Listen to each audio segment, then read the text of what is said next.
Broadcasting live. It's America's longest running talk show on computers. It's Computer America, bringing you the biggest names in technology with guest interviews, new products, and your emails. Listen live at computeramerica.com on any device around the world. Email the show at live@computeramerica.com or find us on social media. Be sure to check out our website for contests, giveaways, show notes, live video stream, podcasts, and more. You're listening to Computer America.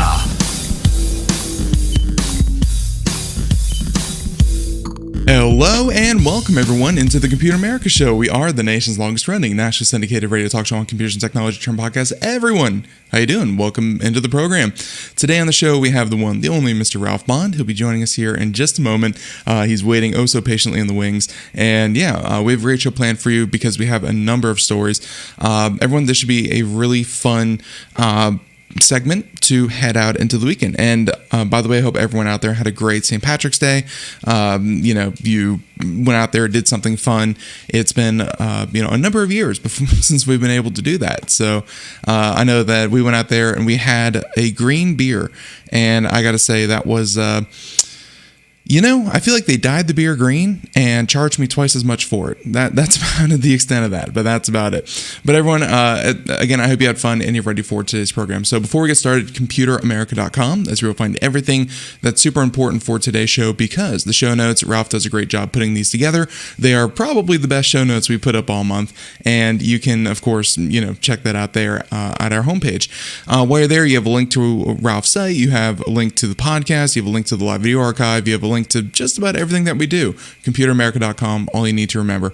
Now, with that being said, let's go ahead, bring Ralph in, and just get the party started. So everyone joining us on the program once again, he of course was the voice for Intel Digital Minute, longtime Computer America correspondent, all around nice guy, and I'd love to have him on. Ralph, how you doing? I'm doing great, and happy post St. Patrick's Day. We're close enough to it. Yeah, everyone stay hydrated. That's yes, did you do anything, or did you just have like corned beef? Like, did you? No, nothing special. Now I'm just caffeinating. And I definitely need that, but I think we're going to make it through today's show first.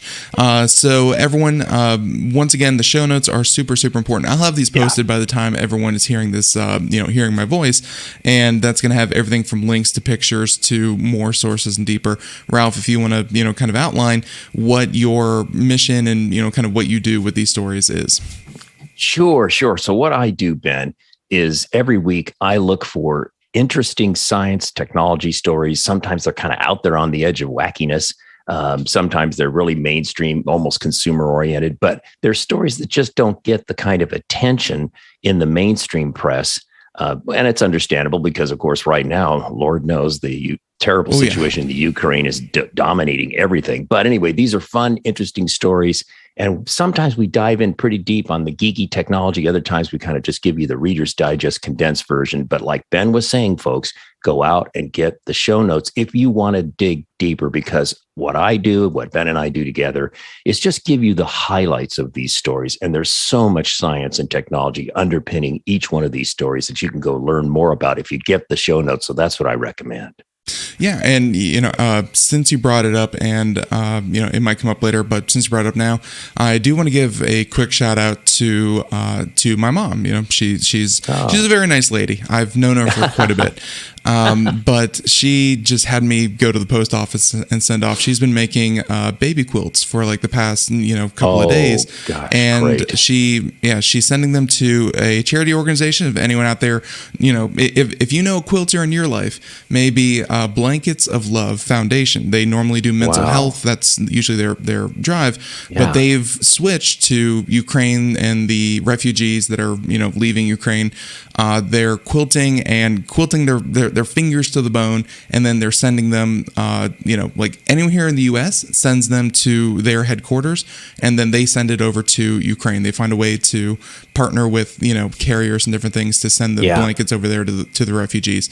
So shout out to my mom, and shout out to Blankets of Love charity, who's, That's great. Ralph, it struck me as like, obviously there's a lot of people looking for donations and tips, they're sending money, which is very important, but But, I found it very fun that, quilters are finding a way to get, products to the refugees as well. Oh, that's great. Good for her. Yep. So just want to shout out that particular organization. But hey, Ukraine, again, might come up later. But for the moment, we're going to be more uplifting, and we're going to be, talking science and tech and all that good stuff, because Ralph is once again our science and tech trends correspondent. So without further ado, let's go ahead and start with story number 1. Yes, for story number 1, you might have to hold your nose, and you'll get this joke in a second, but it's a lot of fun and very, very interesting stuff and very promising. So here's the headline. Scientists are transforming wastewater pollution into a valuable resource. Got this from CNET. Again, in the show notes, we have the link. And also, I did the research here at the Stanford Engineering website itself. So 2 sources for this story. This is really interesting. So, and there's a video too you can check out. We've got a link in the show notes for you there too. So we'll start off with, unfortunately, kind of a sad statistic. 1 in 4 people in the world don't have access to clean drinking water. In fact, ironically, this morning on National Public Radio, I heard a segment about India continuing to buy oil from the Russians, and related and woven into that story was the conditions of their economy. And something like 900 million people in India, for example, don't have access to clean drinking water. So this statistic is 1 in 4 people in the world don't have access to clean drinking water. That's the horrible challenge. To tackle this problem, scientists have been working for years on ways to purify wastewater so it can be added back into the world's fresh water supply. And one solution, called anaerobic filtration, is popular as it uses very little energy to convert lots of sewage water into a consumable form. Now, here we go. Anaerobic filters are used in sewage treatment digester tanks, which contain a filter medium filled with microbial organisms.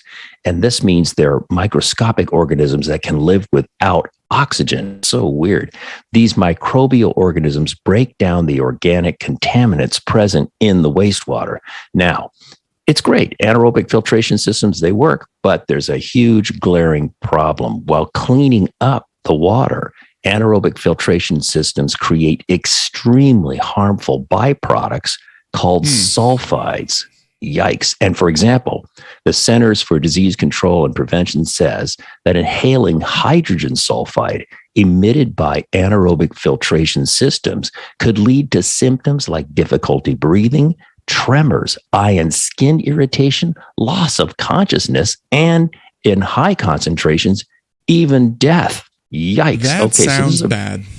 This is a serious problem. To date, scientists have tried to tackle the sulfide problem as a result of anaerobic filtration by using certain chemicals to separate the sulfur derivatives into non-toxic components. So they tried to kind of make it benign, right? But that, the researchers say, that process often corrodes purification system pipes, thus lowering overall effectiveness of the clean water generation. So you've got this endless loop problem until now. Recently, Stanford researchers announced a new electrochemical sulfur oxidation method to convert these toxic sulfides into, for example, sulfuric acid, which is a valuable ingredient used for the manufacture, of fertilizers, pigments, dyes, drugs, detergents, and so much more. Wow. So, turn this, not only solve this problem, but turn the result into something that's useful and valuable and can generate income. So basically, this new process offers the option to morph the toxic sulfides into sulfur derivatives, again, that can be sold and used for commercial purposes, which is really a cool thing. So making novel use, and here's a bit about how they did this. This gets a little geeky here for a second, a little geek alert. So making novel use of scanning electrochemical microscopy. Help me out with this. Microscopy. Let's say microscopy. Microscopy. Yes, that's a tongue twister. Microscopy. So final answer. There you go. If you're listening only, it's microscopy. If you could say this 5 times in a row, I salute you.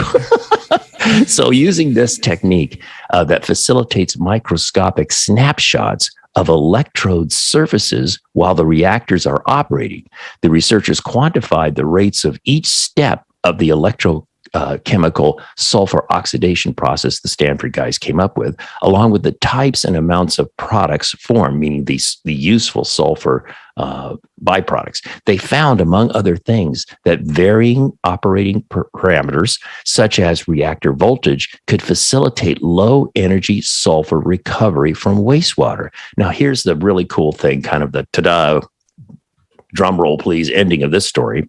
Right. According to the Stanford University team, their new electrochemical procedure requires so little energy. So not only does it give you these useful byproducts that can be sold and generate income for a municipality, this process they've come up requires so little energy, it could be fully powered by renewable sources such as wind or solar power, and can be applied and upscaled very easily to deal with the sewage supplies of entire cities. So this could have a really profound impact.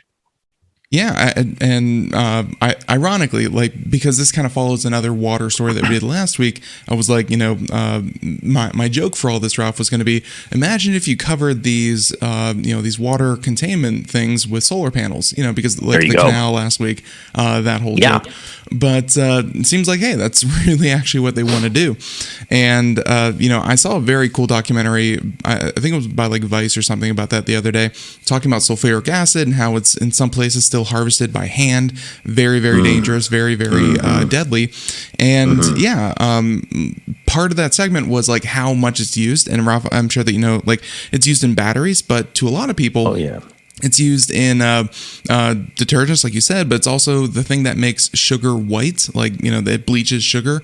Like it's used in paper. It's used in just everything that we do. So the more sulfuric acid and the cheaper it is, Ralph, this impacts pretty much like many, many household staples. Like, this is cheaper for everyone, and it's a really good story. Yeah, and what a great thing. You think about human waste and our sewage problem and all this kind of good stuff. This is just like a wonderful happy wheel of goodness, because you're going to get clean. You get clean drinking water out of sewage water. Man, that's still amazing to me. And a source of income. And you mentioned the bit about renewable power. Yeah, like the California canal covering it with the solar panel story we did last week. Well, yeah, you could have these solar panels at these treatment plants, so they're completely self-sustaining, because, again, this process the Stanford folks came up with requires so little energy to do its job. So it's a great story all the way around. Yeah. After working in a chemical plant myself, I know that one of their major, one of the ways that a company kind of gets successful is they take a waste from a different process, and the company that hires them, they're like, oh yeah, we don't care about the waste, dispose of that. If the chemist can figure out a way to turn the waste into something useful that someone will buy, oh my God, just like everything you were outlining. So that's what they do. They're doing it well, and Stanford, probably is one of the best, obviously. Okay, so story number one. Story number two. We're on a water kick, but this time it's about the stuff in the water. What's story number two? This is great. Comes from the Daily Beast, and I just love this story. And oh, by the way, folks, when you get the show notes, you click on the link and so forth. I do modify the headlines of these stories to make them maybe more user-friendly or more radio-ready. So literally, I'm often not using the titles of the stories when you click on the link, but you'll get the picture as we go along here. So here's my headline: How Ocean and Freshwater Mussels Attached to Rocks, how they do this, has inspired scientists to invent a powerful synthetic glue that can be used for many reasons, but here's an interesting use: for binding wounds and so much more. Really, really cool. So this is kind of in the out there, weird and wacky zone, but this is cool. So mussels make nature's gorilla glue. Found in both fresh and salt water, they anchor themselves to rocks using an adhesive made up of sticky threads of liquid protein. And if you've ever tried to dislodge a mussel from a rock surface, you appreciate how incredibly powerful this adhesion process is, right? Now, the key ingredients of this quick-setting natural cement are called mussel adhesive proteins. Now, for years, scientists have been investigating mussel adhesive proteins to make their own synthetic glues inspired by mussel adhesives. But artificially emulating millions of years of evolution in a lab has proven challenging, until now. Northwestern University researchers recently announced they found a way to bypass nature's R&D by finding a way to rearrange the chemical structure of mussel adhesive proteins. New materials built from these pardon me again, let me try that. New materials built from these new synthetic mussel adhesive chemical structures exhibit the same kind of tough adhesion as the mussel adhesive proteins themselves, but are much, much easier to derive. As a result, and here's the cool part here, we're going to get into some weird geeky science in a second, but here's the cool bottom line. As a result, it may be possible, the team believes, to develop an ultra strong, ultra flexible adhesive that can be used to create durable wound adhesives, improve drug delivery, or play a role in other human health applications, and I'm sure other applications outside of human health as well, too. And now, geek alert, we're going to get a little geeky here. Here's how they did it. And this definitely gets into some really geeky territory. I'm surprised that they didn't just have a billion mussels and they were like milking them like little cows and trying to get the goop. But I'm glad they found a different way. Yeah, well, again, if you've ever tried to take a mussel off of a rock, you can't keep controlling those guys. You'd have to just nuke them or something. Yeah. Okay, so here we go. In a recent study published in the Journal of American Chemical Society, the Northwestern team explained how it created its new synthetic adhesive by hitting on a breakthrough involving something called tandem repeat proteins. Now, I warned you, this is getting geeky. These are long chains of amino acids that repeat over and over again that help build larger proteins like mussel adhesive proteins. Okay, typically, the structure and function of a protein is determined by its amino acid chain. Chemical interactions influence how the chain folds itself, similar to the way the notches in a Lego block dictate the other pieces it can connect with and what shapes it can make. I know this is geeky, the very geeky stuff here. The team's eureka moment came when they decided to think out of the box. They said, what if instead of replicating the large protein, they isolated its tandem repeat proteins, the chemical component responsible for adhesive properties in the mussel adhesive scenario, and linked them together into a manageable single file chain and mold their shape into a final protein that they desired. That was their goal. And again, I apologize, this is very geeky. In fact, the article gets even more geeky. The final result is a structure with a synthetic backbone and sticky tandem repeat proteins attached along the sides. And they say, to visualize this, akin to a molecular cleaning brush kind of looking thing, which is really weird. The researchers tested the strength of this new synthetic glue against native mussel adhesive proteins, applying a single layer to multiple glass plates, and applying a layer of cells from 3 different cell lines onto the plates and then washing them. Much to the team's surprise, the pieces of glass that still had cells attached after washing were ones with the synthetic glue, which outperformed the mussel's own adhesive protein. So not only did they imitate the mussel adhesive protein scenario, the glue, if you will, their synthetic glue even outperformed the mussels. So that's how powerful this glue is. And I love this. A great example of nature inspiring science. Very cool stuff. Definitely, and we've seen that before with things like drone flight and other low energy processes. Like the way fish swim, and that's been adapted by robotics. I do want to point out to everyone, like if you're watching the video portion, this is the page for DeepMind, Ralph. I'm sure that you remember AlphaFold. That was Google's Google's project to bring artificial intelligence to folding proteins. And here's an example of a number of proteins. You have things like tuberculosis, the malaria parasite, that kind of thing. Wow. Ralph.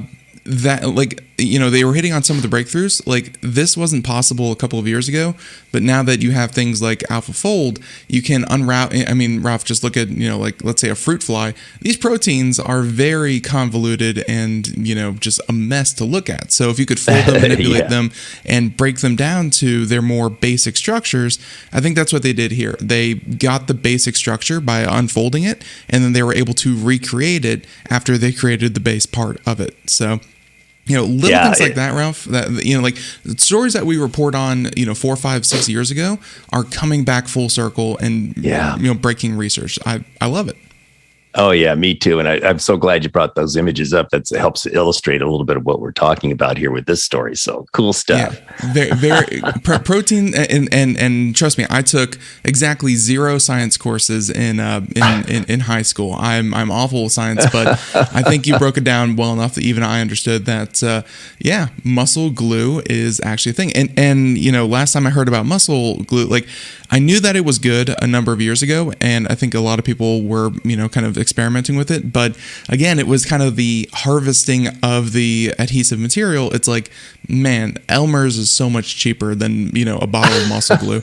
But if they can create it in a lab, then hey, actual real world application, that's perfect. Story number 2, story number 3, and speaking of artificial intelligence, it's everywhere. So story number 3. Well, that is so true. And this also gives us a second kind of sort of sewage related story too. So the headline here, there'd be another. There you go. So the headline here is General Electric's new artificial intelligence driven snake robot uses cockroach inspired antenna like whiskers to navigate sewage pipes. Well, that's a mouthful to take in. I know we normally say go check out the show notes for images and stuff, but I don't know how much you're enticing, Ralph, with things like cockroach-inspired snake robot. But yeah, please go check out the show notes. Yes. And this comes from TechCrunch.com. And I also dug a little deeper and went out to look at GE or General Electric's announcement on their own. The links are there in the show notes. And there's also a Ralph, fun video. Yeah. Have you ever had this moment where like you don't hear about a thing and then you hear about it and then you hear about it constantly for like, the next short while? Like you ever have this, for me, for me, it's fatbergs. Like I had never heard about fatbergs. And then like 2 weeks ago, I heard about the term. I read an article. Ralph, this is like my 5th time in my life, including you, I've heard about it. What is up with fatbergs? Oh my God. Oh yeah. Well, this is the accumulation of material in the pipes that creates, like they say it, like think of an iceberg. Well, think of a blob, gelatinous, horrible blob of fat that builds up. It's just, it's disgusting, people. Yeah. But if you've ever cleaned your pee pipe and underneath your sink or whatever, and you've dealt with really huge buildup of horrible stuff, or in restaurants really face, I would presume, a lot of problems with this, all the food waste going down through their disposals and blah, blah, blah, blah, blah. But this is a big problem, and cleaning these things out is terrible. Yes. And also there's a lot of situations where pipe work under subterranean pipe work is difficult to access. So hence the advent of these snake robots. But anyway, we've got the video, we've got the pictures, and let's get into this. Now, first and foremost, snake robotics, that's nothing new. Of course, it's a clever form factor capable of making tight squeezes that would otherwise be impossible for more conventional systems. So that's pretty, well established. For example, Carnegie Mellon University, for one, has been developing them for a long time, as has NASA, which I think is interesting. Now, General Electric's new giant snake or earthworm-like robot actually started life as part of DARPA's Underminer program. That's Underminer program designed to develop tunneling operations for the military. So GE's new robot, named Pipeworm, short for programmable worm for irregular pipeline exploration, everything has to be kind of an acronym, combines fluid-powered mussels with a system of cockroach-inspired whisker antenna-like things that help it navigate through pipes. And again, I'm so glad you're showing the video because it helps kind of visualize this. Using tactile feedback, It's able to determine things like pipe diameter, joints, and turns in the piping network. This artificial intelligence-enabled autonomous robot, that's a key point here, autonomous robot, has the ability to inspect and potentially repair pipelines all on its own, breaking up the formation of solid waste masses like fatbergs, we were just talking about. That's so disgusting. That are an ongoing issue with many of our nation's sewer systems.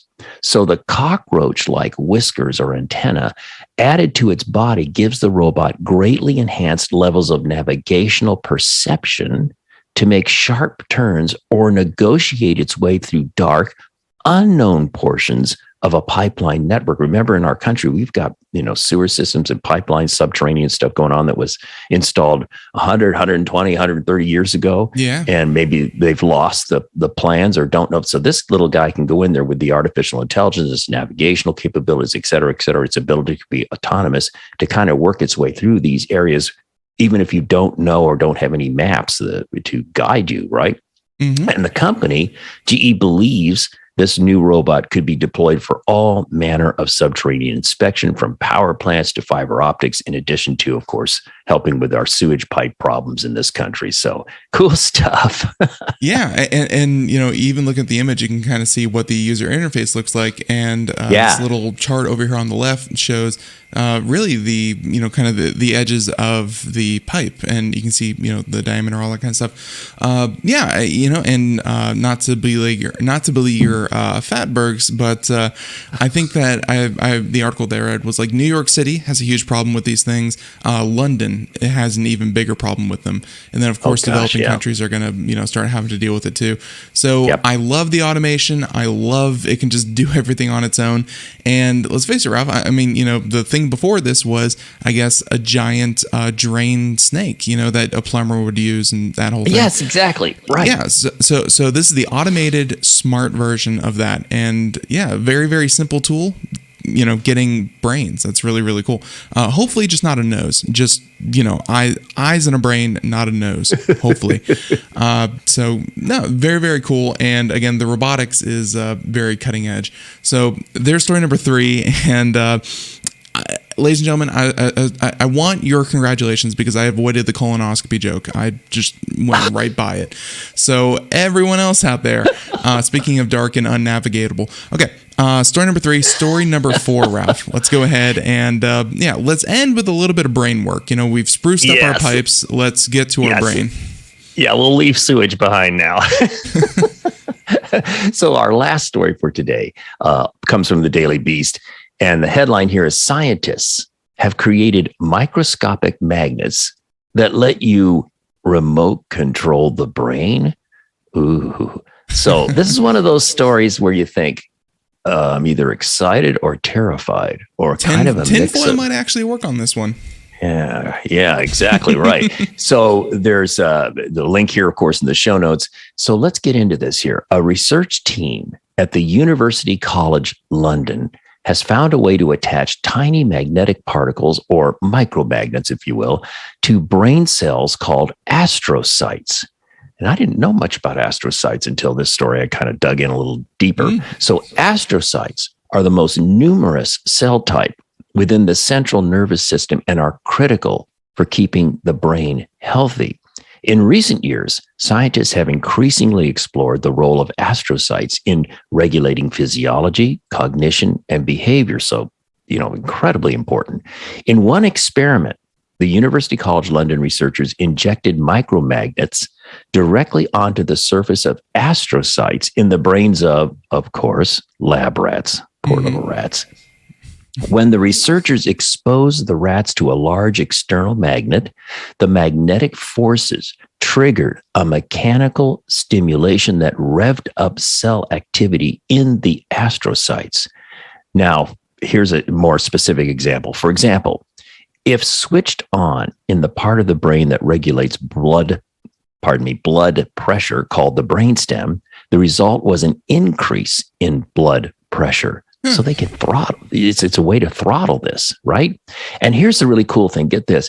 And this is where it has real promise for good, positive use in the medical world, and sad to say, maybe some devious and terrible uses, God forbid. But anyway, here's a key element of this story. Not even layers of tissue, bone, and muscle can prevent the magnetic interactions from occurring, which means this is a completely non-invasive way to modify brain function.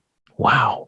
The University College London researchers say controlling astrocytes with micromagnets in the end here, in the positive side, might open up a whole new way to study neurological ailments like epilepsy and strokes. So yes, God, I hope this is used for positive, useful purposes, but I can't help but wonder about this being used for devious and unfortunate purposes as well. Well, yeah, and I mean, a lot of what we kind of have explored in tech with Elon Musk and his kind of brain chip, and whenever we talk about the brain, Ralph, it's always think about people who have degenerative brain disease or disorders, something like that. Yes, I mean, like it's such a terrifying illness that you're right. I mean, this technology has a lot of different uses, but even the possibility of a therapy or a cure or something, to mitigate these, I think a lot of these patients would, dive at the chance. I mean, there's so much to benefit and really so little to lose when you're dealing with these diseases. So, Yeah.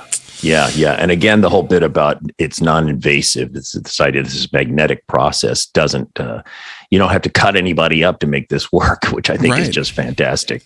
Fascinating. Yeah. Scientists, even to this day, they're not very excited to cut into the brain and mess with the the brain stem and things like that. So, very, very cool though. And let's hope that is a positive message for everyone out there that we're going to end on, because but it's okay, because Ralph is also, here's your positive message. Ralph is going to join us next Friday as well. But Ralph, I want to thank you for your time, and this went perfect. Ladies and gentlemen, if you want to find out more about these 4 stories, of course, links in the show notes over at Computer America, or just Ralph Bonwicks over on his site. Ralph, I hope you have a great weekend. Everyone else out there, I hope you have an amazing weekend as well. Tune in Monday. Yeah, we'll be back Monday with some great guests. We have some great topics. And everyone, until next time, have a good one. Bye-bye.